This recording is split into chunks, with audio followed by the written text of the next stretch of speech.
வணக்கம். முதல் பார்வை நிகழ்ச்சியில் மறுபடியும் உங்களை சந்திக்கிறதுல ரொம்ப மகிழ்ச்சி. இன்றைய நிகழ்ச்சியில் பங்கேற்பதற்காக எழுத்தாளர் ஞானி அவர்களும் விடுதலை சிறுத்தைகள் கட்சியின் ஆளுநர் ஷானவாஸ் அவர்களும் நம்ம அரங்கத்துக்கு வந்திருக்கிறாங்க. வணக்கம். நேற்று 2 நாட்களும் தமிழ்நாட்டு அரசியல் களத்தில் பேசு பொருளாக விடுதலை சிறுத்தைகள் இருந்தது.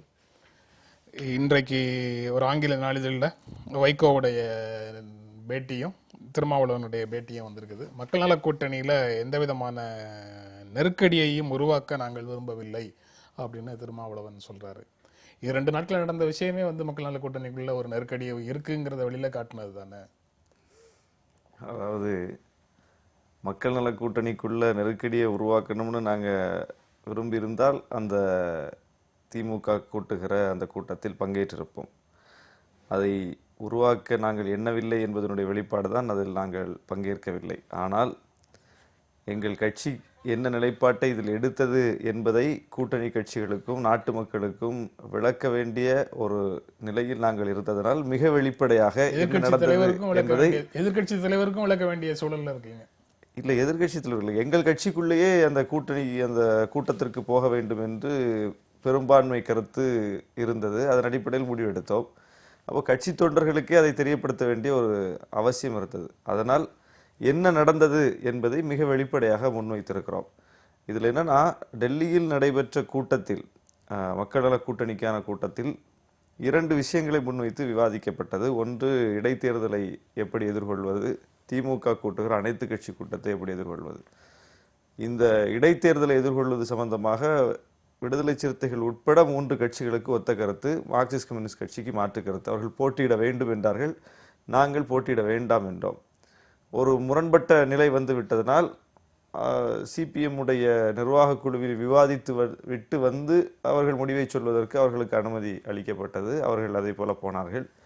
இந்த பொருளை விவாதிக்கும் போது அந்த 3 கட்சிகளுக்கும் ஒத்த கருத்து, விடுதலை சிறுத்தைகளுக்கு மாற்று கருத்து. இதிலும் ஒரு முரண்பட்ட நிலை வந்ததனால் சம்பந்தப்பட்ட விசிகே தன்னுடைய கூட்டத்தில் விவாதித்து விட்டு வந்து முடிவை சொல்வது என்று அந்த கூட்டம் கலைகிறது. அதற்கு பிறகு சிபிஎம் தங்களுடைய நிலைப்பாட்டை எடுத்து மக்கள் நல கூட்டணிக்கு ஒத்த கருத்தாக நாங்கள் இருக்கிறோம், தேர்தலை புறக்கணிப்போம் என்று சொன்னதுடன் தேர்தல் புறக்கணிப்பு அறிவிப்பு வந்துவிட்டது. அதுபோல இதில் எங்களுக்கு திமுக நடத்துகிற கூட்டத்தை நாம் ஒரு குறுகிய பார்வையோடு பார்க்கக்கூடாது, பொது பிரச்சனையாக பார்க்க வேண்டும் என்கிற அடிப்படையில் போக வேண்டும் என்று சொன்னோம். ஆனால் கூட்டணியில் இருக்கிற பெரும்பான்மை கருத்தின் அடிப்படையில் நாங்கள் போகவில்லை. இல்லை, மார்க்சிஸ்ட் கம்யூனிஸ்ட் கட்சி ஒரு விஷயத்தில் 3:1 அப்படிங்கிறதுல வேறுபட்டு நின்றுது. அவங்க கூட்டணியினுடைய பெரும்பான்மை முடிவை ஏற்றுக்கொண்டு நிர்வாகிகள்கிட்ட கலந்து பேசிட்டு ஒப்புக்கொண்டார்கள். உங்க மெஜாரிட்டி டிசிஷனுக்கு பெரும்பான்மை முடிவுக்கு ஒப்புக்கொண்டார்கள் சொன்னாங்க. அது வரைக்கும் அது வெளியிலே தெரியாது. விடுதலை சிறுத்தைகள் வெளியில சொல்லாம அது வெளியில தெரியாது. வழக்கமாக பல விஷயங்கள் அப்படித்தானே நடக்கும். இப்ப நீங்க உள்ளுக்குள்ள என்ன நடந்தது, யார் யாரு, இப்ப திருமாவளவன் இன்னைக்கு நேர்காணல்ல சொல்றாரு, 31 நிர்வாகிகள் கூட்டத்துல, உயர்மட்ட குழு கூட்டத்துல, நிர்வாக குழு கூட்டத்தில் 31 உறுப்பினர்கள் எங்க கட்சியில இருந்தாங்க. அதுல 19 பேர் கூட்டத்துக்கு போக வேண்டும், அனைத்து கட்சி கூட்டத்துக்கு போக வேண்டும்னு சொல்றாங்க அப்படிங்கிறதையும் சொல்றாரு. மார்க்சிஸ்ட் கம்யூனிஸ்ட் கட்சி மூடுண்ட நிலையில இருக்கு, நீங்க வெளிப்படையாக இருக்கிறீர்கள்னு பொருள் கொள்ளலாமா? ஆமா, நாங்க எப்போதுமே இது போன்ற அம்சங்கள்ல, இன்னும் சொல்ல போனா அந்த பொது பிரச்சனைகள்ல ஒரு குறுகிய கணக்கோடு விடுதலை சிறுத்தைகள் நடந்து கொண்டதில்லை. பொது பிரச்சனைகள்ல தேர்தல் கணக்கோடு கூட்டணி கணக்கோடு எப்போதுமே நடந்து கொண்டதில்லை. அது தேர்தல் கூட்டணி என்பதையும் மிக வெளிப்படையாக நாங்க சொல்லிடுவோம்.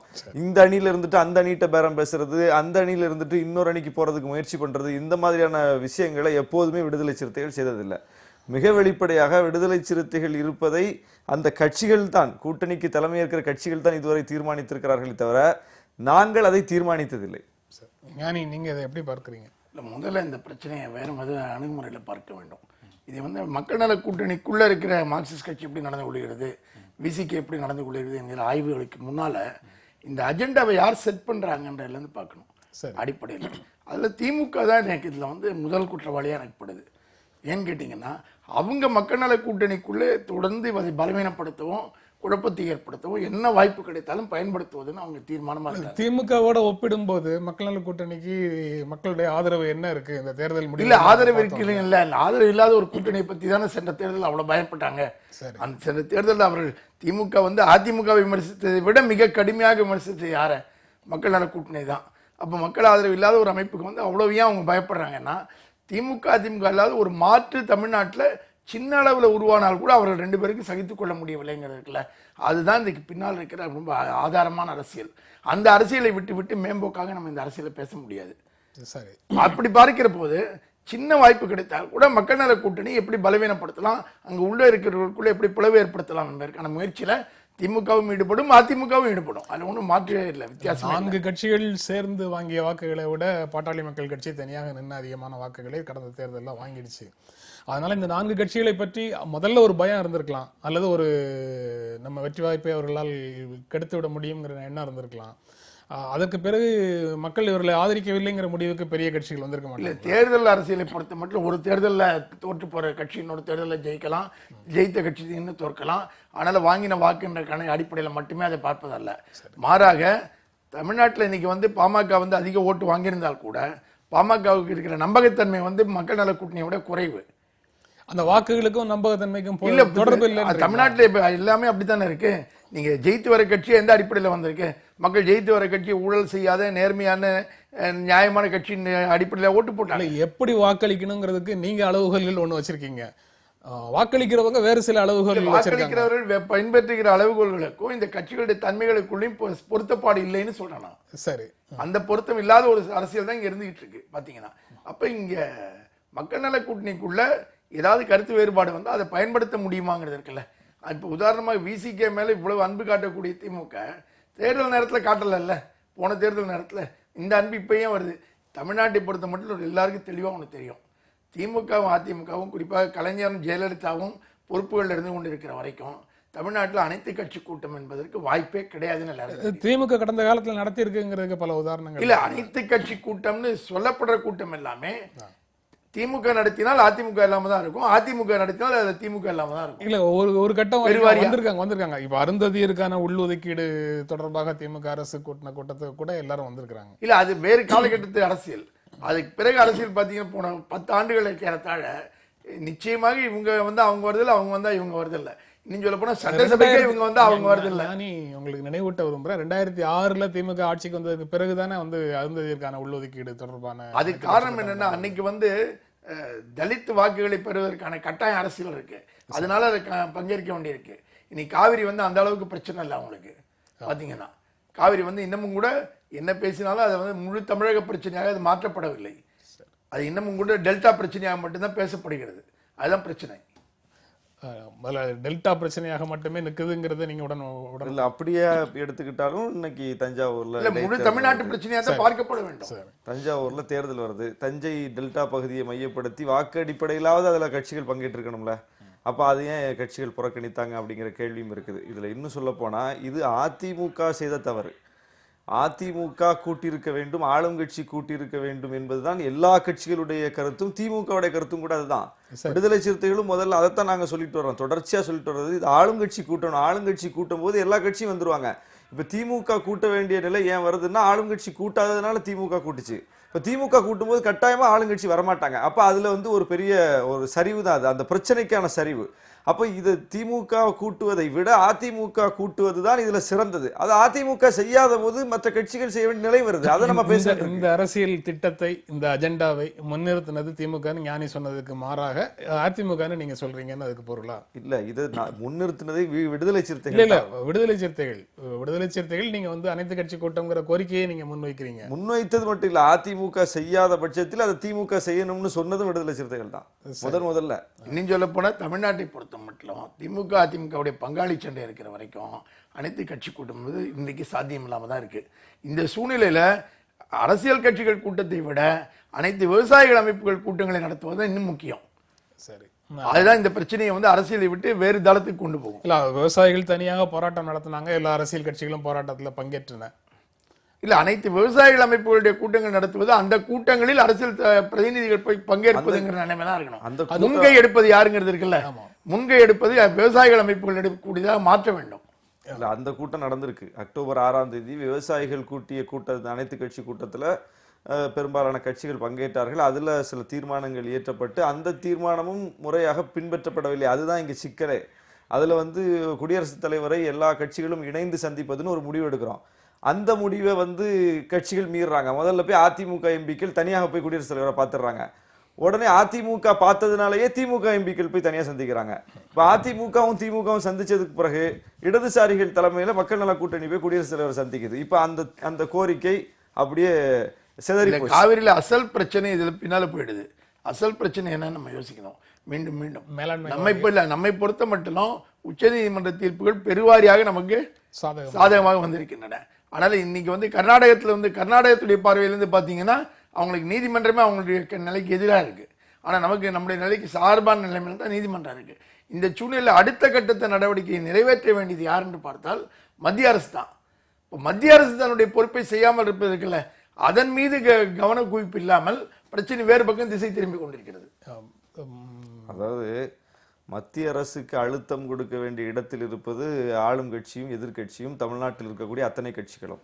அழுத்தம் கொடுக்கக்கூடிய இடத்துல ஒரு தொய்வு இருப்பதனால தான் சட்ட ரீதியான பாதுகாப்பு இருந்த போதும் கூட நம்மால அதுல வெற்றி பெற முடியல, நகர முடியல. சட்ட ரீதியா எல்லா வகையான பாதகமான தீர்ப்புகளை வாங்கி வச்சுக்கிட்டு வெறும் அரசியல் அழுத்தத்தின் மூலம் மட்டுமே சாதித்து கொண்டிருக்கிறது கர்நாடகா. அப்ப இந்த விஷயத்துல கர்நாடகா நமக்கு ஒரு மிகப்பெரிய செய்தியை சொல்லிக்கிட்டே இருக்கு திரும்ப திரும்ப. அவர்கள் ஒற்ற குரலில் ஒரே குரலில் ஒரே தளத்தில் நின்று முழங்குகிறார்கள். இங்கே நாம் பிரிந்து பிரிந்து அந்த கோரிக்கையை வந்து பலவீனப்படுத்தி கொண்டிருக்கிறோம். இங்கே கொஞ்சம் வேறுபடுறேன். அரசியல் அழுத்தம் மட்டுமே காரணம் இல்ல. அடிப்படையான காரணம் டெல்லியில இருக்கக்கூடிய பாஜக ஆட்சி இருக்குல்ல, அது வந்து கர்நாடகத்துடைய அரசியலைத்தான் தனக்கு பிரதானமாக பார்க்கிறது. தமிழ்நாடு அரசியலை அது பிரதானமாக பார்க்கவில்லை. அந்த அணுகுமுறையில் அது இருக்கப்ப அந்த பிஜேபிக்கு எதிரான அழுத்தத்தை தான் பேச வேண்டும். அதை பேசாமல் மீதியெல்லாம் பேசி பயனே இல்லை. சரி, அது நீங்க அப்படி பார்த்தாலும் கூட இன்றைக்கு மத்திய அரசுக்கு அதிமுக எம்பிக்களினுடைய ஆதரவு பல வகையில் தேவைப்படுகிறது. அதிமுகவை நம்பி மத்திய அரசு இருக்கிறது பல விஷயங்கள்ல. நாடாளுமன்றத்தில் சட்டம் இயற்றக்கூடிய பல விஷயங்கள்ல ஒத்த கருத்தின் அடிப்படையில் அதிமுகவினுடைய 50 எம்பிக்களுடைய ஆதரவு தேவை இருக்குது. அப்படிப்பட்ட ஒரு இந்தியாவினுடைய 3வது பெரிய கட்சியாக நாடாளுமன்ற கட்சியாக வடிவம் பெற்ற பிறகும் கூட அதிமுகவால் சாதிக்க முடியல அப்படின்னா அப்ப அந்த அழுத்தம் கொடுக்கிற இடத்துல எங்கேயோ பிரச்சனை இருக்குன்னு தான் அர்த்தம். பாரதிய ஜனதா கட்சிக்கு தனி பெரும்பான்மை இருக்கு மக்களவையில.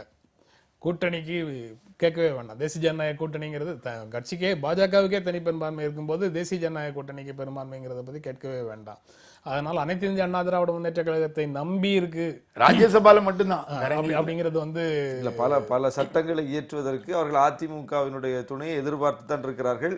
அதனால அந்த தேவைகள் இருக்கிறது. அதை முற்றாக நம்ம வந்து ஒண்ணுமே அவசியம் இல்லை, அதுல வந்து பெரிய நம்ம பின்னடைவுல இருக்கோங்கிற அளவுக்கு கடந்து போக முடியாத அளவுக்கு அதுல ஒரு புள்ளி இருக்கு. அதுல இல்ல ஏடிஎம்கே அகாமடேட் பண்றதுக்கு மத்திய அரசு விரும்புகிறது அப்படின்னு நீங்க சொல்றதுக்கு பொருள் கொள்ளலாமா? அது தேவை உண்மையிலே இருக்கா இல்லையாங்கிறத தாண்டி விரோதித்துக் கொள்ள விரும்பவில்லை அல்லது இடைவெளியை அதிகரித்துக் கொள்ள விரும்பவில்லை மத்திய அரசு அப்படின்னு அதுக்கு பொருள். தேவை இருப்பதாகத்தான் நம்ம அதை பார்க்கணும். தேவை இருக்கிறது. இப்ப ஏன்னா பல சட்டங்கள் இயற்றுவதற்கு இங்கே வந்து தனி பெரும்பான்மை தான் அவங்களுக்கு இருக்கு. மாநிலங்களவையில சொல்றேன். சரி, மாநிலங்களவையில இவர்களை மட்டும் சரி செய்துட்டா நிறைவேறிடுமா? அப்படியும் இல்லை. அந்த கணக்கு வந்து கணக்கு அதுக்கு வரல. அதாவது 50 எம்பிக்களை வைத்துவிட்டு இந்தியாவினுடைய ஒரு போக்கையே வந்து தன் பக்கம் திருப்பக்கூடிய அளவுக்கு வலிமையான ஒரு எண்ணிக்கை நம்ம வச்சிருக்கிறோம். ஏதோ சொற்ப எண்ணிக்கை அவ்வளவு எண்ணிக்கை இருந்தும் கூட நீங்க வந்து அன்னைக்கு ஒரு பிரதமர் சந்திப்பை கூட நிகழ்த்த முடியாத அளவுக்கு பலவீனப்பட்டு இருக்கிறோம். 37 வந்து விட்டுருங்க, 37 வந்து பிரச்சனை இல்லை. அந்த 12 தான் வந்து 13 தான் வந்து அவங்களுக்கு தேவை. அதனால நீங்க 12 பேரோ 13 பேரோ தான். இந்த 37 வந்து இல்லாமலே அவங்களால என்ன வேணாலும் செய்ய முடியும். அதாவது நாடாளுமன்றத்திற்கு உள்ளே செய்வது ஒன்று, வெளியே செய்வது ஒன்று. 2 வகையான அழுத்தம் இருக்குது. 2 வகையான அழுத்தத்தையுமே செய்ய முடியும். ஆனா இவங்க வேற சில உரையாடல்களை அங்கே நிகழ்த்தி கொண்டிருப்பதனால அவர்களுடைய தனிப்பட்ட சில விஷயங்கள், கட்சியை காப்பாற்றுவது, அரசை தக்க வைப்பது என்பதற்கான பல உரையாடல்களை நிகழ்த்தி கொண்டிருக்கிறார்கள். அதனால மாநில பிரச்சனைகள்ல, இந்த மக்கள் பிரச்சனைகள்ல அவர்கள் அதை ஒரு முதன்மை பிரச்சனையாக வைத்து அங்கே விவாதிப்பதற்கு, உரையாடுவதற்கு அவர்கள் தயாராக இல்லை. இதுதான் அடிப்படை சிக்கல். சரி, இது அதாவது நம்ம பின்னால இதே இன்றைய அமர்விலேயே பின்னாடி டைம் இருந்தா பேசலாம்.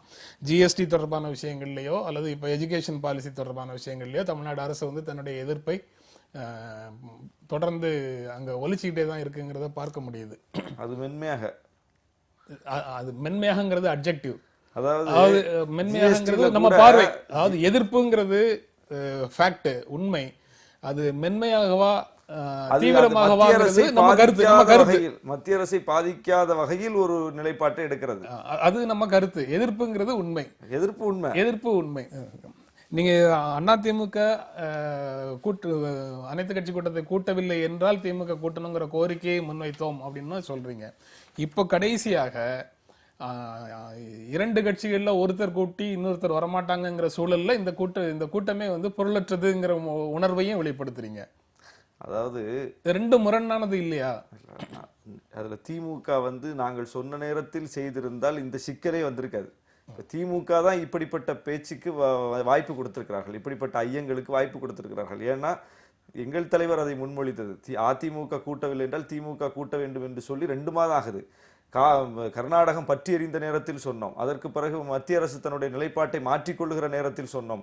இப்ப எல்லாம் ஏறத்தாழ முடிஞ்சு நீதிமன்றத்துக்கு போயிருச்சு. மத்திய அரசு தன்னுடைய நிலைப்பாட்டை ஓப்பனா வெளிப்படையா சொல்லிவிட்டு நீதிமன்றத்துல வந்து பிரச்சனை இருக்கிற நேரத்துல இப்போது ஒரு அனைத்து கட்சி கூட்டம் கூட்டுவதும் மறுநாளே இங்க தேர்தலுக்கான ஆயத்த பணிகள் நடப்பதுமான ஒரு இந்த சூழல் இருக்கு இல்லையா, இந்த நேரம் தான் இப்ப சிக்கல். இதுதான் வந்து திமுகவை விமர்சிக்கக்கூடிய ஒரு நிலைக்கு ஆளாக்கப்பட்டிருக்கிறதுங்கிறது நம்ம பார்க்கணும். இது அப்போது செய்திருந்தால் இந்த அளவுக்கு மற்ற கட்சிகள் வந்து தேர்தலை ஒட்டி திமுக இந்த முயற்சியை எடுக்குதுன்னு திமுக மேல வைக்கக்கூடிய விமர்சனத்தை விடுதலை சிறுத்தைகளும் ஏற்கிறதுன்னு பொருளா? நாங்க அதை வைக்கல. ஏன்னா அதை நாங்க வைத்தால் பொது பிரச்சனையை நாங்களும் தேர்தலோடு முடிச்சு போடுகிறோம் என்கிற நிலைக்கு நாங்க ஆளாயிடுவோம். நாங்க எப்போதுமே பொது பிரச்சனையை திமுக மட்டுமில்லை எந்த கட்சி செய்தாலும் அதற்கு ஆதாய நோக்கம் இருக்கிறதா இல்லையா என்பதை தாண்டி ஒரு பொது பிரச்சனையில் எல்லோரும் ஒற்றாக நிற்க வேண்டும், ஒரே குரலில் பேச வேண்டும் என்கிற அந்த கோட்பாட்டில் தீவிரமான ஆழமான உறுதியான நம்பிக்கை உள்ளவர்கள். அதனால நாங்க இந்த அரசியல் முடிச்சுகளை நாங்க போடுறதில்லை எப்போதுமே. திமுகவுக்கு நம்பகத்தன்மையை கொடுத்துவிடும் அப்படின்னு கருதுகிறோம் இப்போ கூட்டத்துல போய் கலந்து கொண்டால் அப்படின்னு திருமாவளவன் சொல்றாரு. அப்ப நீங்க அதை ஏற்கிறதாகத்தான பொருள் இல்லையா? வெளிப்படையா எங்கேயுமே அப்படி சொல்லலையா? With the filing of nomination for the November 19 polls by poll in 3 constituencies scheduled to start on Wednesday, we believed that our participation might give legitimacy to the DMK. இல்ல நேற்று இங்கே விரிவான ஒரு பேட்டி குணாவுக்கு கொடுத்த வெளிப்படையாக சொல்லி இருக்காரு. ஆனா இதுல வந்து அதாவது இப்படி இருக்கு. அதை எப்படி அது எடுத்துக்கிட்டாங்கன்னு தெரியல. திமுக கூட்டத்தில் போய் நாங்கள் பங்கேற்றால் காவிரி பிரச்சனையில் விடுதலை சிறுத்தைகள் கட்சி அரசியல் மாச்சரியங்களை கடந்து நாகரிகமாக நடந்து கொள்கிறது என்கிற செய்தியை விட மக்கள் நல கூட்டணியை உடைத்துவிட்டு திமுகவோடு அணி சேருவதற்கு விடுதலை சிறுத்தைகள் தயாராகி விட்டது என்கிற செய்திதான் வெளிப்படுமே தவிர அதுதான் தூக்கலாக விவாதிக்கப்படுமே தவிர இந்த பிரச்சனை, அதாவது இந்த அசல் நாங்கள் எதற்காக முடிவெடுத்தோமோ அந்த முடிவு விவாதிக்கப்படாது. அதனால் நாங்கள் வந்து அதை கவனத்தில் வைக்கிறோம் அப்படிங்கறத செய்தி. அது வந்து விடுதலை சிறுத்தைகள் குற்றவாளிகள் அந்த இடத்துல தமிழ்நாட்டில் உருவாகி இருக்கக்கூடிய இந்த எல்லாவற்றையும் தேர்தலோடும் கூட்டணியோடும் அரசியலோடும் முடிச்சு போடுகிற அந்த கல்ச்சர் தான் குற்றவாளி. அப்ப அதைத்தான் வந்து நம்ம அதை கேள்வி எழுப்பணும். அந்த மோசமான தமிழ்நாட்டு பண்பாடு, நான் மோசமானங்கிறத மேற்கொள்ளே சொல்றேன், அந்த மோசமான தமிழ்நாட்டு பண்பாட்டிலிருந்து மாறுபட்ட மனிதர்களாக நேற்றைய நிகழ்வுகளில் திருமாவளவனும் ஸ்டாலினும் தெரிகிறாங்க. அவருக்கு உள் கூட்டணி பிரச்சனை உட்பட வெளிப்படையாக என்ன நடந்ததுங்கிறத ஸ்டாலினுக்கு கடிதமாக எழுதுறாரு. அவர் திருமாவளவனுடைய உள்ள நிலைக்கும் உண்மை நிலைக்கும் இடையில உள்ள முரண்களை புரிந்து கொள்கிறேன் அப்படின்னு சொல்லி அவர் பதிலுக்கு கடிதம் எழுதுறாரு. இது வந்து இந்த பண்பாட்டிலிருந்து வேறுபட்ட ஒரு புதிய பண்பாட்டுக்கான அடித்தளத்தை இருவரும் அமைக்கிறார்கள்னு சொல்லலாமா? இல்லை, இதுலேருந்தே பெரிய அளவில் மாறிடும் நான் நம்பலை. ஏன்னா பிரதானமாக தீர்மானிக்கக்கூடிய சக்திகள் அவங்க 2 பேரும் இன்னும் இல்லை. தமிழ்நாட்டு அரசியல் கலாச்சாரத்தை அடுத்த கட்டத்தில் வேணால் அது நடக்கலாம். இன்னைக்கு அது தீர்மானிக்கிற சக்திகள் அவங்க இல்லை. அப்படி இருந்தால் அது மாறலாம். அந்த மாதிரி ஒரு பண்பாட்டுக்குள்ள அடி எடுத்து வைக்கிறோங்கிறத நீங்க உறுதியாக சொல்றீங்க. ஆனா உங்களுடைய நிலையை வந்து மக்கள் நல கூட்டணி ஏற்றுக்கொள்ளவில்லை அப்படிங்கிறது பொருளாகுது. அப்படி ஒரு நாகரீகமான நடைமுறையை மக்கள் நல கூட்டணி ஏற்றுக்கொள்ளவில்லை அப்படின்னு பொருள். மக்கள் நல கூட்டணி ஏற்கிறதா ஏற்கலையா அப்படிங்கிறத விட விடுதலை சிறுத்தைகளுடைய கடந்த கால வரலாறும் இப்படித்தான் இருந்திருக்கிறது. நாங்க வந்து ஆளும் கட்சி கூட்டணி திமுகல இருக்கிறோம் 2006 2011 2007 2008 இலங்கை தேர்தல் நடக்கும்போது 2006 2011 தேர்தல் 2006 நடக்கும்போது அதிமுக கூட்டணியில இருந்தீங்க. அது அதிமுக தான் முடிவு. உள்ளாட்சி தேர்தல் அதிமுக முடிவு பண்ணிச்சு. நாங்க அதிமுக உறவை முறிச்சிட்டு வரல. அதிமுக தான் வந்து எங்களுடனான உறவை வந்து சரியாக நடத்தாமல் ஒரு நாங்கள் வெளியே போக வேண்டிய சூழலை உருவாக்கினார்கள். நாங்க அதிமுகவை முறித்து கொண்டு ஆளும் கட்சியாக திமுக வந்து விட்டது, அங்கே தாவி விடுவோம் என்று அப்படி தாவியது இல்ல. வெளியில போன உடனே, நீங்க வெளியில போய் திமுக ஆதரிச்ச உடனே அனைத்து இந்திய அண்ணா திராவிட முன்னேற்ற கழகத்தினுடைய பொதுச் செயலாளர் அன்னைக்கு என்ன சொன்னாங்கிறதும் எனக்கு நினைவுக்கு வருது. எங்க இருந்தாலும் வாழ்க, எங்க இருந்தாலும் வாழ்க, நாங்க அன்பு தம்பி திருமாவளவன் என்ன முடிவெடுத்தாலும் சரி எங்க இருந்தாலும் வாழ்கன்னு சொன்னாங்க. ஆமா. அப்ப அந்த பண்பாடு எதிரணிக்கு போனவரை வந்து புழுதி வாரி தூற்றுற வேலையை அதிமுக செய்யல. அப்பவே இந்த மாதிரி அங்கங்க இந்த மாதிரி அதுதான் விடுதலை சிறுத்தைகளுடைய அணுகுமுறைக்கு கிடைத்த வெற்றி, தலைவர் திருமாவளவனுடைய அணுகுமுறைக்கு கிடைத்த வெற்றி. ஒரு எதிர்நிலைக்கு எடுத்த பிறகும் கூட அந்த ஏற்கனவே இருந்த எந்த கூட்டணியில் இருந்தமோ அவர்கள் வந்து எங்களை ஒரு பெரிய அளவுக்கு குற்றச்சாட்டுக்கோ அவதூறுக்கோ ஆளாக்க முடியாத அளவுக்கு ஒரு நாகரிகமான விஷயத்தை நாங்க செஞ்சுட்டு வர்றோங்கிறது அதுல உணர்த்தப்படுது. நான் அதான் திரும்பவும் சொல்ல வந்தேன். திமுக கூட்டணியில இருக்கிறோம், ஆளுங்கட்சி கூட்டணி, பலம் வாய்ந்த கூட்டணி. அதுல வந்து ஒரு ஆளுங்கட்சி கூட்டணியை வந்து பகைத்துக் கொள்ளவோ அதுல ஒரு முரண்பாடு வரவோ எந்த கட்சியும் விரும்பாது. அப்படிப்பட்ட நேரத்துல பாதுகாப்பு இயக்கத்துல இணைந்து பயணித்து அதுல யாரெல்லாம் இருந்தாங்கிறது உங்களுக்கு தெரியும். நீங்க 2011ல மறுமலர்ச்சி திமுகவுக்கு கூட்டணிக்குள்ள இடம் கொடுக்காமல் இருந்த போதும் சரி, அவங்க வந்து மறுமலர்ச்சி திமுகவை எதிர்த்து எதுவும் சொல்லல. 2014ல இந்திய கம்யூனிஸ்ட் கட்சியையும் மார்க்சிஸ்ட் கம்யூனிஸ்ட் கட்சியையும் கூட்டணியிலிருந்து கலற்றி விடப்பட்ட காலத்திலையும் சரி அவர்களுக்கு எதிராக கடுமையான வார்த்தைகளை எதுவும் சொல்லல. 2006ல விடுதலை சிறுத்தைகளுக்கு எதிராகவும் சொல்லல. அதிமுகவோட அணுகுமுறை சொல்றீங்க. அதிமுக அணுகுமுறை நீங்க அது வந்து விடுதலை சிறுத்தைகளுக்கு கிடைத்த வெற்றின்னு சொல்றீங்கல்ல. இல்ல, எங்களை நீங்க வந்து மறுமலர்ச்சி எதிராக சொல்லாதது வந்து ஒரு நிலைப்பாடு. ஆனா வாழ்த்தி அனுப்புவது அப்படிங்கிறது அதுக்கு அடுத்த கட்டம். அது விடுதலை சிறுத்தைகளுக்கு தான் நடந்திருக்கு. இல்ல, இது போன்ற விஷயங்கள்ல விடுதலை சிறுத்தைகளையோ மறுமலர்ச்சி திமுகவையோ இடதுசாரிகளையோ ஒரு கட்சி எப்படி நடத்துதுங்கிறத வச்சு அந்த கட்சியினுடைய அணுகுமுறையை இறுதியாக கணித்து விட முடியுமா? இல்ல, இது எல்லாமே காஸ்மெட்டிக் தான். அவங்க இல்ல அவங்க திமுகவுக்கும் அதிமுகவுக்கும் இடையில உள்ள உறவு எப்படி இருக்குது, அது ஒருவரை பற்றி ஒருவர் சொல்றது எப்படி இருக்குது, அல்லது பாரதிய ஜனதா கட்சியையோ காங்கிரஸையோ பாட்டாளி மக்கள் கட்சியையோ விமர்சிக்கும் போது அவர்கள் எப்படி விமர்சிக்கிறாங்க அப்படிங்கிறதையும் சேர்த்து கணக்கில் எடுத்துக்க வேண்டாமா? இல்லை, எல்லாருமே பிரதான எதிரியை பற்றி மட்டும்தான் அதிகம் கவலைப்படுறாங்க. மீதி எல்லாருமே எந்த நேரத்தில் வேண்டுமானாலும் பயன்படக்கூடியவர்கள் அப்படிங்கிற அணுகுமுறை தான் இருக்கும். அதான் இதில் வெளிப்படுற அணுகுமுறை. வைகோவோட இன்டர்வியூவும் அதில் இருக்குது. இன்னைக்கு இந்த ஆங்கில ஹிந்துவில் அவரும் வந்து நான் வந்து என்னுடைய முடிவை யாரிடத்துலையும் நான் வந்து திணிக்கவில்லை அப்படின்னு சொல்றாரு.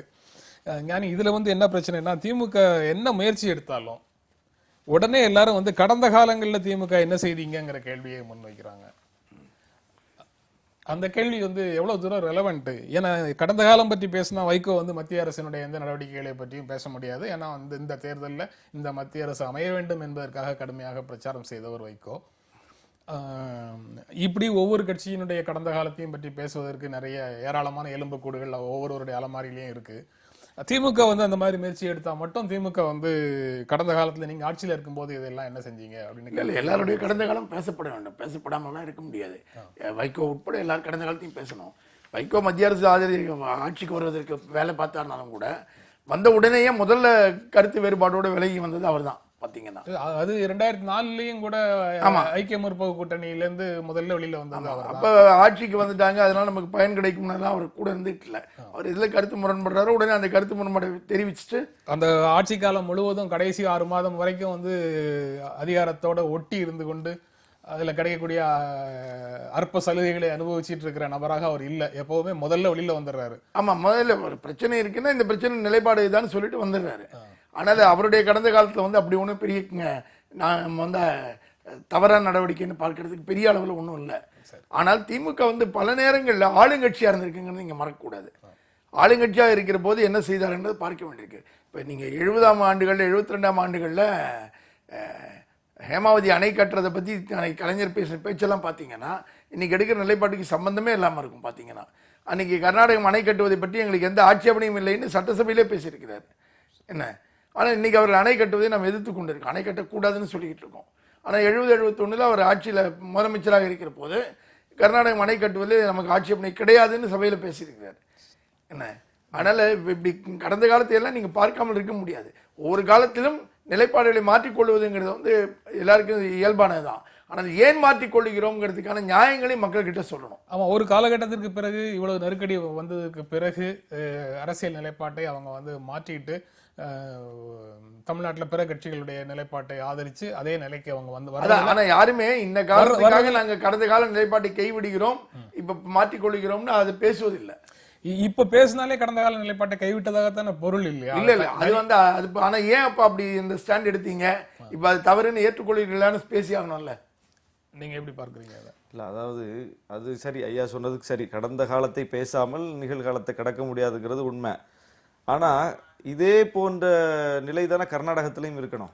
அங்கேயும் வந்து பாரத் ஜனதாவை குற்றம் சாட்டுகிற தேவை காங்கிரஸுக்கு இருக்கிறது, காங்கிரஸை குற்றம் சாட்டுகிற தேவை பாரத் ஜனதாவுக்கு இருக்கிறது. ஆனால் அதையெல்லாம் கடந்து அவர்கள் ஒரு சட்ட மீறலை நிகழ்த்துவதற்கு ஒன்றுபட்டு இருக்கிறார்கள். இதையெல்லாம் கடந்து ஒவ்வொருத்தருக்குமான அரசியல் இருக்கிறது. ஒவ்வொருவருக்கும் கர்நாடக மக்களை வந்து அடிப்படையான தேவை இருக்கிறது. அடிப்படையான ஒரு வேறுபாடு இருக்கு. என்னன்னா கர்நாடகத்துல வந்து எல்லா காலகட்டத்திலுமே அந்த அரசியல் வந்து இங்க இருக்கிற எம்ஜிஆர் கருணாநிதி அரசியல், ஜெயலலிதா கலைஞர் அரசியல் இருக்குல்ல, அந்த மாதிரியான தன்மையில அங்க அரசியல் எப்போதுமே இருக்கவில்லை. இல்ல, வாய்மையே வெல்லும் அப்படிங்கிற நம்பிக்கையோட, நியாயமே வெல்லும் அப்படின்னு நம்பிக்கையோட இருக்கக்கூடியவர்களுக்கு வந்து இந்த மாதிரி ஒற்றுமையையும் பலத்தையும் காட்ட வேண்டிய அவசியம்லாம் இல்லாம இருக்கலாம். சட்ட மீறல்களுக்கு அரசியல் கலாச்சாரம் என்பது எல்லா காலத்திலுமே கருத்து முரண்பாடுகள் இருக்கக்கூடிய 2 பெரிய கட்சிகளாக இருந்தாலும் கூட அவர்கள் ஒன்றாக சேர்ந்து வேலை செய்வது காவிரின்னு இல்லை, பல விஷயங்களை அவங்க ஒன்றாக சேர்ந்து வேலை செய்யக்கூடிய ஒரு அரசியல் நாகரிகம் அங்க இருந்திருக்கு. அதான் உண்மை. அதாவது இந்த பகுதி நிறைவு செய்யணும். சட்ட மீறலை செய்வதற்கு ஒன்றுபட்டு நிற்கிறார்கள். வெறும் அரசியல் அழுத்தத்தின் மூலம் சாதித்துக் கொண்டிருக்கிறார்கள். எந்த வகையான சட்ட பாதுகாப்பும் அவங்களுக்கு இல்லை. சென்னை மாநகராட்சி தனி நிர்வாகியினுடைய பொறுப்புக்கு வந்ததற்கு பிறகு, நிர்வாகத்தில் அதிகாரிகளுடைய பொறுப்புக்கு அதிகாரிகளுடைய பொறுப்புக்கு வந்த பிறகு வேலைகள் எல்லாம் சிறப்பாக நடக்குது. மாநகராட்சி உறுப்பினர்களுடைய அரசியல் தலையீடு, குறுக்கீடு எதுவும் இல்லை அப்படின்னு அங்கே உள்ள பொறியாளர்கள்லாம் சொல்ற மாதிரி முதல் நாளே ஒரு செய்தி வருது ஞானி. அதை தி ஹிந்து ஆங்கில நாளிதழ் வெளியிட்டிருக்குது. அதை எப்படி பார்க்குறீங்க? முதல் நாளே அப்படி ஒரு கருத்தை, சுதந்திரமாக வேலை செய்கிறோங்கிற கருத்தை அதிகாரிகள் வெளிப்படுத்துறாங்க. அதாவது அப்படின்னா அதுக்கு முன்னாள் வரைக்கும் ஒவ்வொரு கட்டத்திலையும் வந்து இவங்க குறுக்கிட்டு இருந்தாங்கன்னு தான் அர்த்தம். ஆமா, அப்படிதான் சொல்றாங்க. அதனால நேற்று சாயந்தரம் 5 மணிக்கு பிறகு அவங்க யாரும் இங்க உள்ள நுழைய முடியாது அப்படின்னு ஆன பிறகு இன்னைக்கு காலையில இருந்து 5 மணி வரைக்கும் நான் முற்றிலும் வேறாக உணரக்கூடிய வாய்ப்பு இருக்குல்ல. சரி, அவன் தலையீடு இருந்திருக்கும், அதிகாரிகள் வந்தா சிறப்பாக வேலை நடக்குதுன்னு. அதிகாரிகள் வேலை சிறப்பாக நடக்குதோ இல்லையோ, எனக்கு அவங்களுடைய தொல்லை இல்லாம இருக்குங்கிற அளவில் வேணா அதை புரிஞ்சுக்கலாம். நீங்க எப்படி பார்க்குறீங்க? நான் வந்து இதை எப்படி பார்க்குறேன்னா, இவ்வளவு நாளும் வேலைகள் நடக்கலைன்னு அர்த்தம். அப்போ ஒரு கவுன்சிலர் அதற்கு எதிராக இருக்கிறார் அப்படின்னா அவருக்கு இந்த அதிகாரிகளும் சேர்ந்து துணை போகியிருக்கிறார்கள் தான் அர்த்தம். அப்போ அதிகாரிகள் துணையின்றி ஒரு மக்கள் பிரதிநிதியால் மக்கள் விரோத செயலை செஞ்சிட முடியுமா அப்படிங்கிற கேள்வி சேர்த்து தான் இருக்கு. அப்போ மக்கள் பிரதிநிதிகள் என்னதான் இடையூறு செய்தாலும் அதையும் தாண்டி அதிகாரிகள் நேர்மையாக நடந்து மக்களின் பக்கம் நிற்க முடியுங்கிறதுக்கும் இதே தமிழ்நாட்டில் சாட்சிகள் இருக்குது. சகாயம் போன்ற அதிகாரிகள் தன்னை நிரூபிச்சுட்டு தான் வர்றாங்க. மக்கள் பிரதிநிதிகளுடைய அந்த குறுக்கீடுகளை வெளிப்படையாக அம்பலப்படுத்தியிருக்காங்க பல சம்பவங்கள்ல. அப்போ அது மட்டுமே ஒரு சாக்காக வைத்துக்கொண்டு மக்கள் செயல்கள், மக்களுக்கான பணிகள் நடக்கல, அதற்கு அவங்க தான் தடையாக இருந்தான்னு பழியை தூக்கி மொத்தமாக அவங்க மேலே போட்டுட்டு அதிகாரிகள் தப்பித்துக் கொள்வதுங்கிறதை நம்ம கவனமாக பார்க்கணும். இது மக்கள் பிரதிநிதிகளுக்கான அதிகாரத்தை மறைமுகமாக ஒரு பிடுங்குகிற ஒரு முயற்சியாகவும் இதை நம்ம பார்க்கணும். எங்கள் தமிழ்நாட்டில் குறிப்பாக ஒரு கல்ச்சர் இருக்குது. அதுவும் அதிமுக ஆட்சிக்கு வந்தால் அது அதிகாரிகளால் நடத்தப்படக்கூடிய ஒரு ஆட்சியாகத்தான் பெரும்பாலும் இருக்குது. அது ஓய்வு பெற்ற அதிகாரிகளுக்கே இங்கே பெரிய பெரிய முதன்மை பொறுப்புகள் எல்லாம் வழங்கி ஆலோசகர் அது இதுன்னு போட்டு மக்கள் பிரதிநிதிகளுக்கு ஒரு உரிய முக்கியத்துவம் இல்லாத ஒரு சூழலை இங்கே உருவாக்கிட்டு இருக்காங்க. இந்த செய்தி நீங்க சொல்ற நம்பிக்கையை தகர்க்குது. கடந்த 5 ஆண்டுகள்ல அனைத்து இந்திய அண்ணா திராவிட முன்னேற்ற கழகத்தின் கைவசம் இருந்த மாநகராட்சி உறுப்பினர்கள் இந்த அதிகாரிகளுடைய அன்றாட செயல்பாட்டில் குறுக்கிட்டார்கள் அப்படிங்கிறது தான் இந்த செய்தியினுடைய. அதுதான் குறுக்கீடு இருந்ததுங்கிறத நான் மறுக்கல. குறுக்கீடு அனைத்து இந்திய அண்ணா திராவிட முன்னேற்ற கழகம் ஆட்சிக்கு வந்துட்டா காவல்துறையோ அல்லது அதிகாரிகளையோ கவுன்சிலர்களோ அல்லது கட்சி நிர்வாகிகளோ வந்து அவர்களுடைய பணியில குறுக்கீடு செய்ய முடியாது. அதிகாரிகள் இல்ல, ஒரு சுதந்திரமாக வேறுபாடு இருக்கு. பணியாற்றுகிறார்கள் சின்ன வேறுபாடு இருக்கு. அப்படிங்கிற மாதிரி சரி அப்படிங்கிற மாதிரி ஒரு இமேஜ் இருந்தது, ஒரு பிம்பம் இருக்கு. அதற்கு மாறாகத்தானே இந்த செய்தி இருக்கு. இல்ல ஒரு வேறுபாடு இருக்கு. நம்ம இதை வந்து வெறும் பைனரியா மட்டும் பாக்குறோம். ரெண்டா சரி, இவங்க குறுக்கிடுவாங்க, குறுக்கிடாம இருப்பாங்க. இவங்க குறுக்கிடலன்னா அதிகாரிகள் தனியா சுயேட்சா வேலை பார்த்துக்கிட்டு இருப்பாங்க. அப்படி இல்ல, பெரும்பாலான நேரம் அதிகாரிகளும் மக்கள் பிரதிநிதிகளும் கூட்டாக சேர்ந்துதான் எல்லா கொள்ளையடிப்பதையும் செய்கிறாருன்னு தான் பார்க்கணும் நம்ம. அதனால இவங்க தொடர்ந்து குறுக்கிட்டாலும் கூட அந்த குறுக்கீடு வந்து வேலையை தடுப்பதற்கான குறுக்கீடா அல்லது வேலையில பங்கு போட்டுக் கொள்வதற்கான குறுக்கீடா அப்படிங்கிறது இருக்குல்ல அங்க இருக்கக்கூடிய ஆதாயங்கள்ல. ஆனால் இது பங்கு போட்டுக் கொள்வதற்கான குறுக்கீடுகள் நடந்துகிட்டு இருக்கு. அதுதான் நடந்துகிட்டு இருக்கு எப்பவுமே. அதுல மக்கள் எப்பவுமே வந்து இழப்பவர்களாக தான் இருக்காங்க. நிர்வாகிகள் தரப்புல, நிர்வாகிகள் பொறுப்புல நிர்வாகம் வந்ததற்கு பிறகும், அதிகாரிகள் பொறுப்புல நிர்வாகம் வந்ததற்கு பிறகும் மக்கள் வந்து இழந்தவர்களாக. ஆமா, ஏன்னா அதுக்கு பொறுப்பு வந்தாலும் கூட இப்ப அதிகாரிகளுக்கும் இதுல வந்து மூவர் கூட்டுங்கிறது எப்பவுமே நீங்க அரசு துறையில இருக்கு பாத்தீங்கன்னா, ஒன்னு அதிகாரி, மக்கள் பிரதிநிதி, மூணாவது ஒப்பந்தக்காரர்கள். இதுல வந்து ஒரு பார்ட்டி தான் இல்ல, மீதி 2 பார்ட்டியுடைய கூட்டு தொடர்ந்து இருந்துட்டு இருக்குல்ல. ஒரு ஜூனியர் இன்ஜினியர் சொல்றாருன்னு இந்த செய்தியில சொல்றாங்க, நாங்க வந்து எங்களுடைய முடிவுகளை அடிக்கடி மாற்றிக்கொள்ள வேண்டியது இருந்தது. ஏன்னா மாநகராட்சி உறுப்பினர்கள் எங்களிடம் தலையிட்டு குறுக்கிட்டு வற்புறுத்தும் போது, அழுத்தம் கொடுக்கும்போது எங்களுடைய முடிவுகளை நாங்கள் மாற்றிக்கொள்ள வேண்டியது இருந்தது. அதனால பணிகளுடைய வேகம் வந்து தடைப்பட்டது. ஆனால் செவ்வாய்க்கிழமை எங்களுடைய வேலைகள் எல்லாம் வேகமாக நடைமுறைப்படுத்தப்பட்டன அப்படின்னு சொல்றாரு. ஒரே நாள்ல அப்படி ஒரு முடிவுக்கு அவர் வந்துடுறாரு. அன்னைக்கு யாரும் வந்து அவர் முடிவை மாற்ற சொல்ல. இது நம்ம வந்து புதன்கிழமை காலையில பேசிட்டு இருக்கோம். அப்ப நேற்று ஒரே நாள்ல அவர் அந்த முடிவுக்கும் வந்து அதை வந்து மீடியாவோட பகிர்ந்துக்கவும் செய்யறாரு. இல்ல, இதுக்கு பின்னால வேற ஒரு அஜெண்டா இருக்குன்னு வச்சுக்கோங்க. ஊடகத்துடைய அஜெண்டான்னு ஒண்ணு இருக்கு. இப்ப அது வந்து எல்லா இடங்களையுமே மாநகராட்சி உறுப்பினர்களை, அரசியல் பிரதிநிதிகளை மோசமானவர்களாக அதிகாரிகள் வந்து கட்சி அரசியல் என்ற ஒன்றே இருக்க வேண்டிய அவசியம் இல்ல. பியூரோக்ரசி மட்டும் இருந்தால் அவர்கள் வழியாக கார்பரேட் கல்ச்சரை நடத்துவது ஈஸியா இருக்கும் அப்படின்னு அவங்க நினைக்கிறாங்க. அதுதான் இதுல மிக முக்கியமான பார்க்க வேண்டிய செய்தி. இன்னும் சொல்ல போனா இப்ப ஐயா சொன்னது மாதிரி 3ஆ பங்கு வைக்கிறதுல வந்து பங்காளி குறையுது இல்ல. இப்ப பங்காளி குறையும் போது வந்து 2 பங்கு தான், 2 பங்குங்கிற அடிப்படையில அது வந்து இன்னும் இவங்களுக்கான ஒரு வாய்ப்பா மாறுது. அந்த அடிப்படையில கூட இதை வந்து அவங்க என்கரேஜ் பண்ணலாம். இதை வந்து ஊக்கப்படுத்துவதற்குடைய பின்னணியில அது கூட இருக்கலாம். அரசியல் குறுக்கீடு 2 விதமா பார்க்கணும். ஒண்ணு பாசிட்டிவான குறுக்கீடும் இருக்கு, நெகட்டிவான குறுக்கீடும் இருக்கு. சரி, பாசிட்டிவான குறுக்கீடுகள் செய்யறது யார் செய்ய முடியும்? அரசியல் பிரதிநிதிகள் தான் செய்ய முடியும். மக்கள் பிரதிநிதிகள் கூட அவங்க தான் செய்ய முடியும். அந்த மாதிரி தலையீடு கூட இருக்கக்கூடாது அப்படின்னு நினைக்கிறேன். அதுதான் பிரச்சனை. எந்த குறுக்கீடுமே இருக்கக்கூடாதுன்னு பாக்குறாங்க. ஆனால் இந்த டெமோக்ராட்டிக் ஸ்ட்ரக்சர்லயே ஏன் மக்கள் பிரதிநிதிகளை வைத்துக் கொண்டிருக்கிறோம்? ஏன் முழுக்க பியூரோக்ரசியை வச்சுட்டு ரன் பண்ண? என்ன பிரச்சனை ஞானி? நீங்க வந்து அதை உறுதியாக பேச முடியுமா? ஏன்னா நம்ம மக்கள் பிரதிநிதிகள் வந்து சரியான விஷயங்களுக்காக மட்டுமே குறுக்கிடுபவர்களாக இருந்தால் எந்த இடத்துல வேணாலும் நம்மளால தைரியமா பேச முடியும், உங்களால பேச முடியும், ஷானவாஸால பேச முடியும். இல்ல, அதுல ஒரு சின்ன வேறுபாடு என்னன்னா, எந்த மக்கள் பிரதிநிதியும் முழு நெகட்டிவ் குறுக்கீடு மட்டுமே செய்பவராக இருக்க முடியாது. அவர் சில பாசிட்டிவான குறுக்கீடுகளும் செஞ்சுக்கிட்டு இருந்தா தான் மக்கள் கிட்ட கொஞ்சமாவது அவருக்கு கிரெடிபிலிட்டி மீதி இருக்கும். மக்களுக்கு பதில் சொல்ல வேண்டியிருக்கும். இவர்கிட்ட போனா ஓரளவாவது நம்ம சார்பா ஒரு பிரச்சனையை தீர்த்து தராரு அப்படிங்கிற நம்பிக்கை அவங்களுக்கு கூடவே இருந்துகிட்டு இருக்கணும். அந்த நம்பிக்கையை வச்சுக்கிட்டு இருந்தாதான் வேறு கொள்ளையடிக்கிற வேலைகளையும் பண்ண முடியும். ஆனா அதிகாரிகளுக்கு அந்த அவசியம் இல்லை. அவங்க போய் மக்கள்கிட்ட ஓட்டு கேட்கணும், மக்கள்கிட்ட போய் திரும்ப நிக்கணுங்கிற தேவை கிடையாது அவங்களுக்கு. அவங்க நினைப்பதை செய்ய முடியும், நினைப்பதை சாதிக்க முடியும். அதனால மக்கள் பிரதிநிதிக்கான தேவை அங்கதான் வருது. ஆனா அந்த மக்கள் பிரதிநிதிகளை முற்றாக வந்து ஒரு மோசமாகவும் ஒரு எதிர்நிலையில சித்தரிச்சு இப்படி வந்து இவர்களே முழுக்க இதை வந்து அதிகாரத்தை கையில் எடுப்பதுங்கிறது ஆபத்தான போக்கு. இதுல வந்து ஒரு டிவைட் இருக்கா, ஒரு பிளவுன்னு சொல்லலாமா, இல்ல வேறுபாடு இருக்கா? அதாவது நடுத்தர வர்க்கத்துக்கும் அதற்கும் கீழே இருக்கக்கூடிய அடித்தட்டு மக்களுக்கும் இடையில வந்து டிஃபரன்ஸ் இருக்கா? அடித்தட்டு மக்களுக்கு பிரதிநிதிகள் மூலமாக மட்டுமே தான் காரியம் நடக்குது, அதிக அலுவலகத்துல வேலை நடக்கல. நடுத்தட்டு மக்களுக்கு வேற மாதிரி கட்டாயம் இருக்குங்கிறத. அதாவது சமூகத்தில் வலிமை பெற்றவர்கள் அதிகார வர்க்கத்தின் மூலம் சாதித்துக் கொள்வார்கள். இந்த அடித்தட்டில் இருக்கக்கூடிய மக்கள் போய் நிற்கிற இடம் அந்த மக்கள் பிரதிநிதிகள் வாசல்ல தான் போய் நிற்பாங்க. நாங்கள் தானே ஓட்டு போட்டோம், கவுன்சிலர் வாசல்ல, எம்எல்ஏ வாசல்ல தான் போய் நிற்பாங்க. அவர்கள் ஏதாவது இவர்களுக்கு பார்த்து செய்தால்தான் உண்டு. அதிகாரிகள் வந்து அவங்களை கன்சிடர் பண்றதுக்கான வாய்ப்பு மிக குறைவு. அது இங்க நடக்கிறது இல்லை. நம்ம பார்க்கிறோம், ஒவ்வொரு அரசு அலுவலகத்திலையும் இந்த ஏழை எளிய மக்கள் படக்கூடிய துயரங்களை நம்ம கண்ணால பார்க்கிறோம். அப்படி அந்த ஏழை எளிய மக்களை ஒரு சட்டமன்ற உறுப்பினர் அலுவலகமோ ஒரு கவுன்சிலர் அலுவலகமோ நடத்திட முடியாது. ஏன்னா அது அங்க வந்து ஒரு ஒரு வெறுப்பை விதைக்கும், மக்கள்கிட்ட வந்து ஒரு எதிர்நிலையில கொண்டு போய் அதை நிறுத்திடும். அதனால அதுக்கு கொஞ்சம் பயப்படுவாங்க, ஒரு ஒரு அதை வந்து பரிசீலிப்பாங்க. அந்த பரிசீலனை கூட இங்க நடக்காது. நீங்க எப்படி பார்க்குறீங்க அது? இல்லை, நிச்சயமா வந்து மக்களுக்கு வந்து ஒரு பாசிட்டிவ் ரோல் ஒன்று இருக்கு, நெகட்டிவ் ரோல்ஸ் நமக்கு தெரிஞ்சது தான். ஆனால் அந்த பாசிட்டிவ் ரோல் இல்லாமல் அவங்க சர்வைவ் ஆக முடியாது. இல்ல, ஆனா அவங்க அடித்தட்டு மக்களுடைய பிரதிநிதியாக அவர்களுக்கான வேலைகள் நடக்கிறதுக்கு மக்கள் பிரதிநிதி மட்டும்தான், கவுன்சிலர்ஸ் மட்டும்தான் வேலை செய்ய முடியும். அதிகாரிகள் வந்து அதை இப்போ முதல்ல அது எல்லா அலுவலகங்களும் ஓரளவாவது இயங்கிக்கிட்டு இருக்குன்னா அங்க இருக்கிற 100க்கு 100 பேருமே அயோக்கியர்களா இருக்கிறதா இயங்கிட்டு இருக்க முடியாது. அந்த அதிகாரிகள்லயும் ஊழியர்கள்லயும் மனசாட்சிப்படி வேலை செய்யக்கூடியவர்களும் இருக்காங்க. அவங்களும் செஞ்சுக்கிட்டு இருக்கிறதுனால தான் இயங்கிட்டு இருக்கு. இல்லாட்டி இயக்கமே இல்லாமல் போயிடும். எல்லா இயக்கங்களுக்கும் இறங்கி பஸ்ஸை தள்ளுறதுனால தான் நின்று போன பஸ் போகுது அப்படின்னு சொல்லலாம்.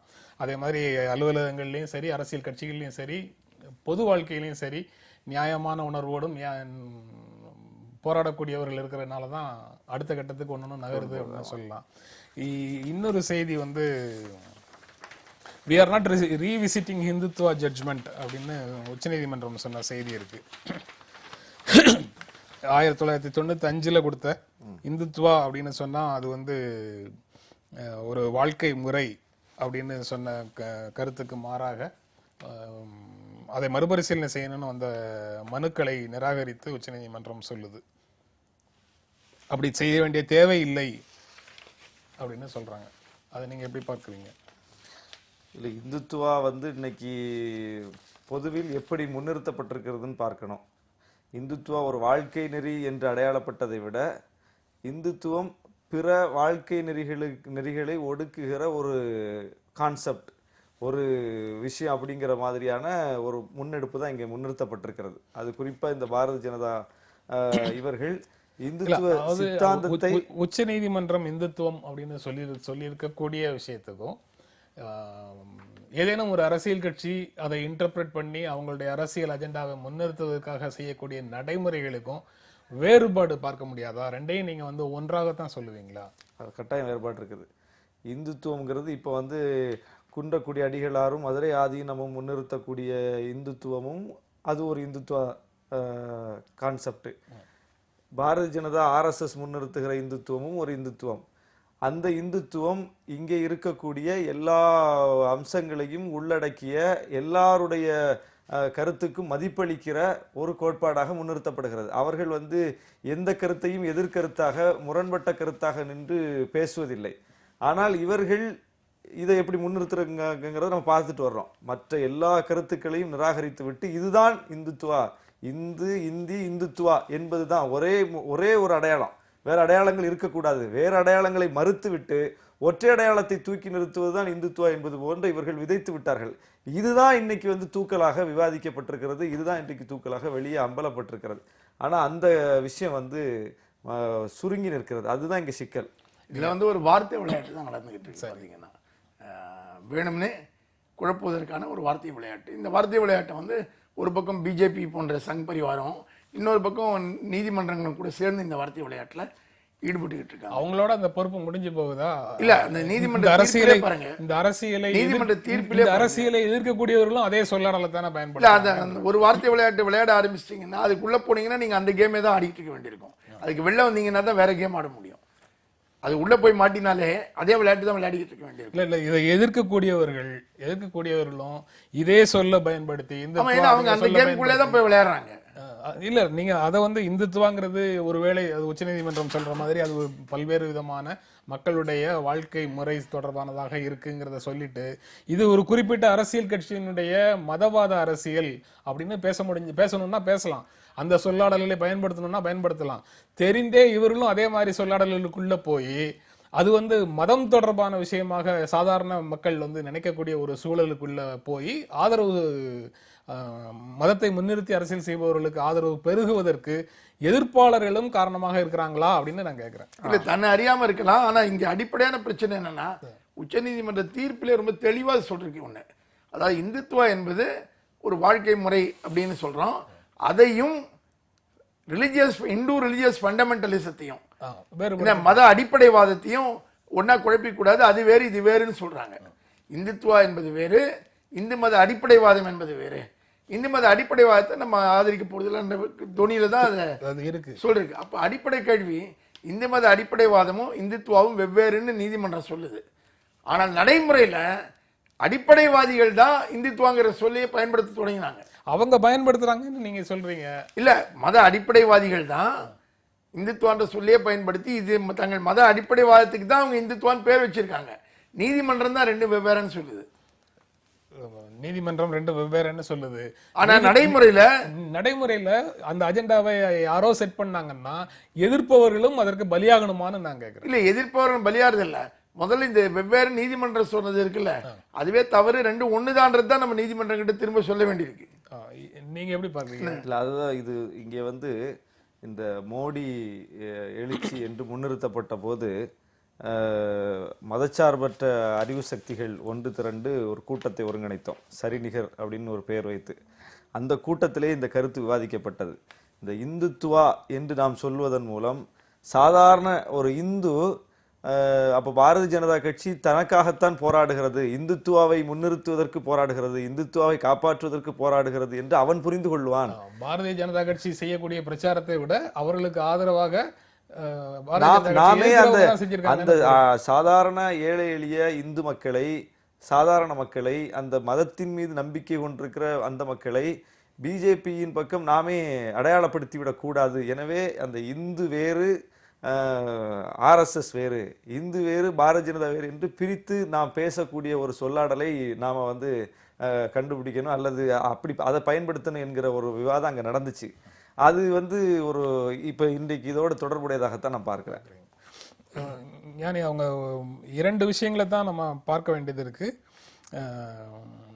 மதத்தை பயன்படுத்தி, மதம், சாதி, மொழி இதையெல்லாம் பயன்படுத்தி தேர்தலில் ஒரு வேட்பாளர் செய்யக்கூடிய பிரச்சாரம் ஏற்புடையதா மக்கள் பிரதிநிதித்துவ சட்டத்தின்படி அப்படிங்கிறத தீர்மானிக்கணும், அப்படிங்கிறத தான் முன்னிலைப்படுத்தி பார்க்கணும்னு சொல்லி உச்சநீதிமன்றம் சொல்லியிருக்கிறாங்க இதே இதில். ஆமாம், அது ஏற்கனவே ஏற்க முடியாதுங்கிறது தான் இதனால இருந்துட்டு இருக்கு நிலைப்பாடு. இது மூன்றையுமே முன்னெடுத்த முடியாது அப்படிங்கிறது தான். அதனால அதில் ஒன்றும் பெரிய சிக்கல் இருக்கிற மாதிரி தெரியல. சிக்கலே எங்கே வருதுன்னா, மத அடிப்படைவாதத்துக்கு என்ன பேர் சூட்டி அது வந்தாலும் அது மத அடிப்படைவாதம் தான் அப்படின்னு அடையாளம் பார்க்கிற அறிவு நமக்கு வேணும். அதுதான் முக்கியம். சரி, இதில் வந்து இது நீங்கள் பிரச்சாரத்தில் பேசுகிறதெல்லாம் விட்டுட்டு தேர்தல் அறிக்கையில் வந்து இந்துத்துவாங்கிற சொல்லை பயன்படுத்தியிருந்தாங்கன்னா அதை வாழ்க்கை முறைன்னு எடுத்துக்க முடியுமா அல்லது மதவாத அரசியல்னு எடுத்துக்க முடியுமாங்கிற கேள்வியை தான் வந்து வேறு சிலர் வந்து எழுப்புறாங்க. இல்லை, இந்துத்துவான்னு தேர்தல் அறிக்கையிலே இந்துத்துவான்னு சொல்லி அதன் கீழ் என்னென்ன விஷயங்கள் வருகின்றன சொல்லும் போது அந்த விஷயங்கள்லாம் அடிப்படைவாத விஷயங்களாக இருக்கும்போது இந்துத்துவா என்பது இப்படி வாழ்க்கை முறையாக இருக்க முடியும்.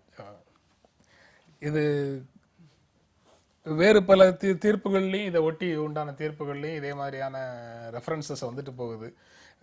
இவங்க வந்து இதை மறுபரிசீலனை செய்வதற்கு இடமில்லை, மீதி கேள்விகளுக்கு எல்லாம் பதில் சொல்றோம் அப்படின்னு சொல்லியிருக்கிறாங்க. வேணா 7 மெம்பர் பெஞ்ச் வேணா பார்த்துக்கிட்டோம்னு சொல்லிருக்காங்க. 7 மெம்பர் நாங்க பார்க்கல, 7 மெம்பர் பெஞ்ச் வேணா பார்க்கட்டோங்கிறாங்க. இல்ல, சாதியையோ மதத்தையோ வந்து அடையாளப்படுத்தி அரசியல் செய்வதற்கு சட்டத்துல இடம் இல்லைன்னாலும் நடைமுறைப்படி பார்த்தோம்னா முழுக்க முழுக்க சாதியாகவும் மதமாகவும் தான் அரசியல் கட்டப்பட்டிருக்கிறது, அரசியல் நடந்து கொண்டிருக்கிறது.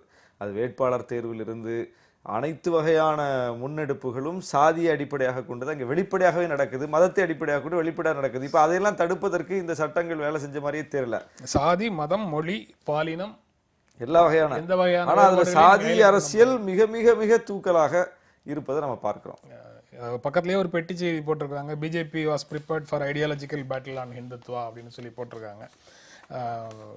இது போன்ற வழக்குகள் வந்து அவங்களும் அதுக்கு தயாராக இருப்பாங்கிறத அதுலேருந்து பார்க்க முடியும். அடுத்து வரக்கூடிய தேர்தலுக்கு பயனுள்ளதாக இருக்கும். இறுதியான ஒரு செய்தி, தமிழ்நாடு வந்து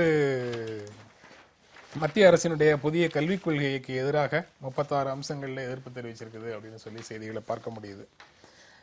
அதை ஏற்கனவே பேசினதனுடைய தொடர்ச்சியாக கூட அதை பார்க்கலாம். தமிழ்நாடு அதனுடைய எதிர்ப்பை மென்மையாக தெரிவிச்சிருக்குதுன்னு உங்களுடைய கருத்தை சொன்னீங்க.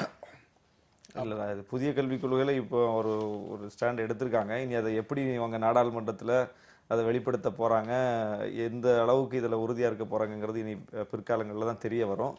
முழுமையாக அந்த கல்விக் கொள்கையை தமிழ்நாடு நிராகரிக்க வேண்டும் என்பதுதான் தமிழ்நாட்டில் இருக்கக்கூடிய ஜனநாயக சக்தியினுடைய வேண்டுகோள். ஏன்னா அந்த கல்விக் கொள்கையே அதை அறிமுகப்படுத்தக்கூடிய விதமே ஒரு உள்நோக்கம் நிறைந்தது. அதில் வந்து ஒரு முழுக்க முழுக்க அது ஒரு கார்ப்பரேட் மயம் ப்ளஸ் காவி மயம் இரண்டும் அடங்கிய ஒரு நோக்கத்தோடு தான் அது அறிமுகப்படுத்தப்படுது. ஆனால் அதில் தேர்ந்தடவிய வார்த்தைகள் மூலம் அது மறைக்கப்பட்டு வேறு ஒரு முகம் அதற்கு கொடுக்கப்படுகிறது. ஆனால் அதனுடைய நோக்கம் என்பது முழுக்க முழுக்க வேறு வகையான நோக்கம். அதை புரிந்து கொண்டு தமிழ்நாடு அதை முழுமையாக எதிர்க்கணும். இந்த அம்சத்தில் எதிர்க்கிறோம், இந்த அம்சத்தில் ஆதரிக்கிறோம் என்று சொல்வதை விட இந்த திட்டத்தினுடைய நோக்கம் வந்து ஒரு அபாயகரமானது. அதனால அதை முழுமையாக எதிர்க்கணுங்கிறது தான், உறுதியாக எதிர்க்கணும். நீங்க எப்படி பார்க்குறீங்க? இல்லை, முழுமையாக இருப்பதுங்கிறது எனக்கு உடன்பாடு இல்லை. அம்சங்களை பரிசீலிப்பது தான் ரொம்ப முக்கியம். எந்த அம்சங்களில் வந்து நாம் ஆதரிக்கக்கூடிய அம்சங்களாக இருக்கின்றன பார்க்கல, எந்த தவறும் கிடையாது. ஏன்னா அதுதான் வந்து objective way of looking at it. ரெண்டாவது, அது முழுமையாக இருக்கிறது போதாது. இப்போ மாற்றாக ஒரு கல்விக் கொள்கை என்ன, கல்விக் கொள்கைன்னு ஒன்று வேண்டுமா வேண்டாமாங்கிறது இருக்குல்ல, அதை நம்ம பேசியாகணும். அப்போ நிச்சயமாக மாற்றாக ஒரு கல்விக் கொள்கை வேண்டும். அப்போ ஆல்டர்னேட் கல்விக் கொள்கையாக நம்ம என்ன முன்வைக்கிறோம்? அப்படி ஒன்று முன்வைத்தோம்னா அதில் பல அம்சங்கள் இதில் இருந்துன்னா இந்த அம்சங்களை ஏற்றுக்கொள்வதில் என்ன பிரச்சனை? நாம் நிராகரிக்கக்கூடிய அம்சங்களை நாம் கடுமையாக எதிர்க்க வேண்டும். அதே நேரத்தில் நாம் ஏற்றுக்கொள்ளக்கூடிய அம்சங்கள் இருந்தால் அவற்றை வந்து பயன்படுத்திட்டு போக வேண்டியதான். இன் டோட்டோ அப்படின்னு சொல்லி அரசியல் பெரிய அரசியல் கட்சிகள் எதிர்க்கிறது இல்லை, பல நடைமுறைகளில் பார்க்கிறோம். அல்லது துறையில் இருக்கக்கூடிய செயல்பாட்டாளர்களும் எதிர்க்கிறது இல்லை. அதனால ஞானி சொல்றத புரிஞ்சுக்க முடியுது. இன் டோட்டோ அப்படிங்கிறது வந்து சில அடிப்படையான கூறுகள் வந்து அனைவரையும் உள்ளடக்கிய கல்வியாக அது இல்லாம போகுதுங்கிற உணர்வுலேருந்து நீங்க வந்து அதை வந்து முழுமையாக நிராகரிக்கணும்னு சொல்றீங்க.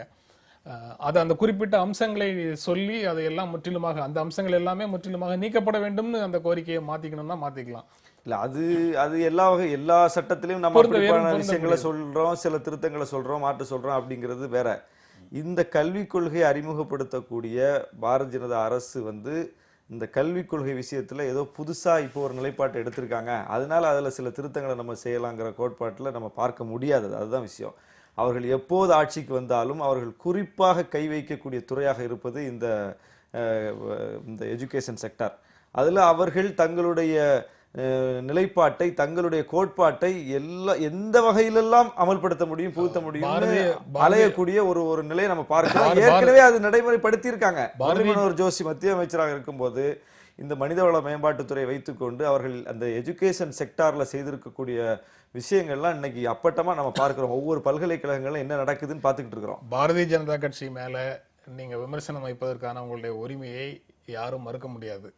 ஆனா ஒரு குறிப்பிட்ட பிரச்சனையை வந்து அதனுடைய அனைத்து அம்சங்களையும் கருத்தில் எடுத்துக்கொண்டு பேசணும் அப்படிங்கிறத நான் உங்ககிட்ட நினைவூட்டலாம். இல்ல, புதிய கல்விக் கொள்கை அப்படின்னு சொல்லி ராஜீவ்காந்தி பிரதமரான உடனே நடைமுறைப்படுத்தியதுல தான் இந்த நவோதயா ஸ்கூல் எல்லாம் உட்பட பல்வேறு கொள்கை மாற்றங்கள் வந்தது.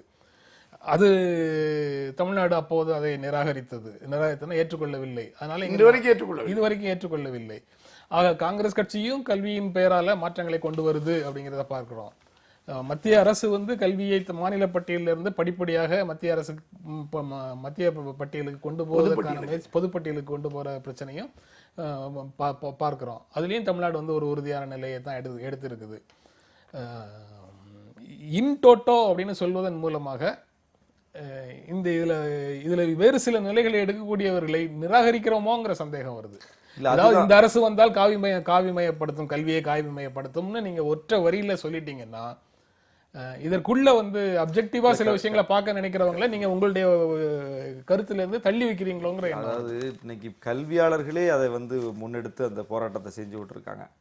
பல கல்வியாளர்கள் இதுல இருக்கக்கூடிய அம்சங்களை அம்பலப்படுத்தி இது முழுமையாக இதை வந்து நம்ம புறந்தள்ளணும், இதுல வந்து இது சாதகம் இது பாதகம் என்று வகைப்படுத்துவதை விட இதனுடைய நோக்கம் வந்து பிழையானது, அதனால இதை நிராகரிக்கணும் என்பதுதான் பெருமளவில் இன்னைக்கு அது ஒரு மூமெண்டா இயக்கமா இன்னைக்கு முன்னெடுக்கப்படுது. அந்த ஒரு விஷயத்துல தான் நம்ம அதை பார்க்கிறோம்.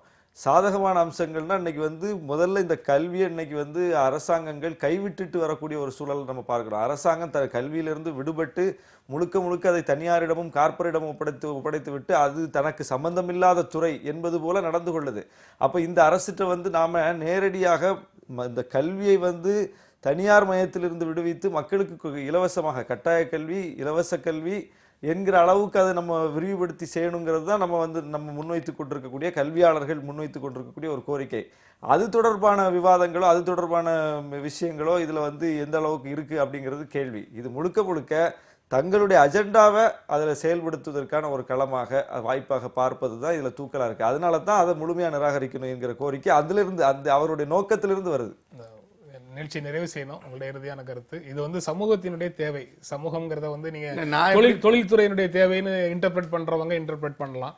சமூகத்தினுடைய தேவையை ஒட்டி தான் வந்து இருக்கக்கூடிய ஒரு கல்வி முறையில மாற்றம் கொண்டு வர முடியும். வேணுமா வேண்டாமாங்கிறத அரசுகள் முயற்சி செய்யும் அப்படின்னு ஒரு புரிதல் இருக்கு.